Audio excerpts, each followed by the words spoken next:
If you are a drug dealer, get out of Flagler County because we're going to raid your house next.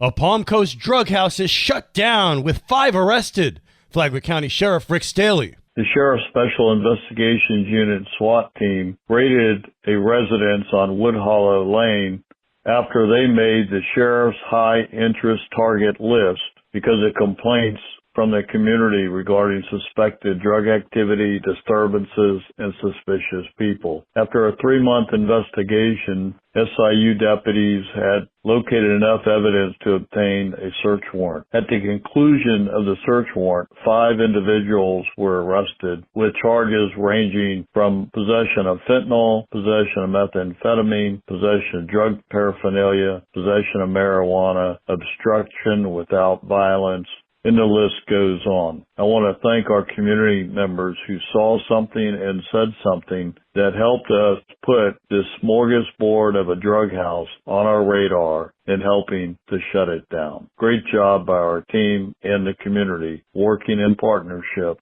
as guardians of our community. Good morning, Flagler County. I'm Rich Carroll. You're listening to Flagler's Morning News on Thursday, February 6th. Not only do the facts not support what this applicant and what this attorney are trying to threaten us with, but the law's not on their side either. This is an attempt to bully us, as some of our residents have said, into folding. They have no respect for this council, for our attorney, and for our residents. And I will not stand for it. Palm Coast Vice Mayor Teresa Pontieri voicing concern about the Cascades developer's desired expansion.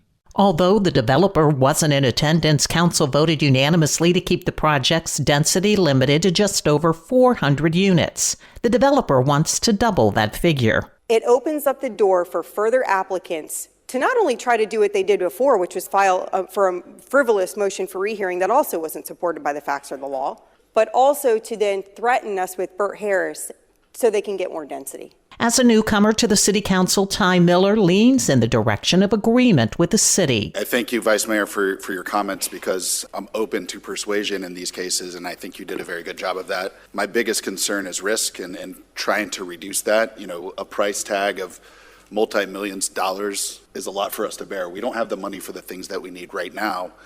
So if we had to pay that, it'd be bad for us. While Seminole Woods residents attending the meeting expressed a round of victory, the developer is threatening a $12 million lawsuit, which Mayor Mike Norris is already prepared. I look forward to, if we do go to trial with these people, I will love to see the testimony of the people that they said negotiated that deal pre-annexation. I'll happily open up that court for them to come and testify. For Flagler's Local Morning News, I'm Karen Johnson. This local news is a service of Flagler County's Toyota dealer, Beaver Toyota US 1 St. Augustine, here to wow you. 2 per year, and you must register them, and your signage can't be in the right-of-way. You can go online to our website, and once you've registered, it'll show every yard sale and where the location is. Our in-depth exploration of Palm Coast City Code continues. Appearing on last week's Friday Free-for-All, Palm Coast Compliance Officer Barbara Grossman spoke about the city code on sprinkler use. Only if it's called into us would we check it. You know, because of course that is somebody calling in, it's an action order. So of course, now what we're going to have to do because of the odd and the even and the days that it is and the daylight saving time, is it 1 day, is it 2 days a week? So then we would have to investigate it. We investigate it. If we don't see anything, then we close the case. The topic of political campaign and other signs also came up. We normally put out in the packet when they go out to solicit for, their nominations, they would be told that they can't put it in the right-of-way. We've also met with the Board of Realtors along with meeting with other people concerning right-of-ways. And we even have a brochure that we put out, and it's also on the website, that shows you what the definition of a right-of-way is. So the idea is that you keep them out of the right-of-way. And what about flags? Don't quote me, but I think it's three flags per pole. What is there any restriction on what flag?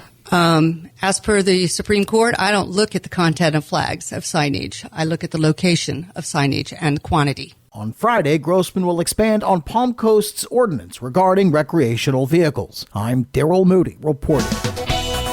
And now you're up to date on Flagler's Morning News. I'm Rich Carroll.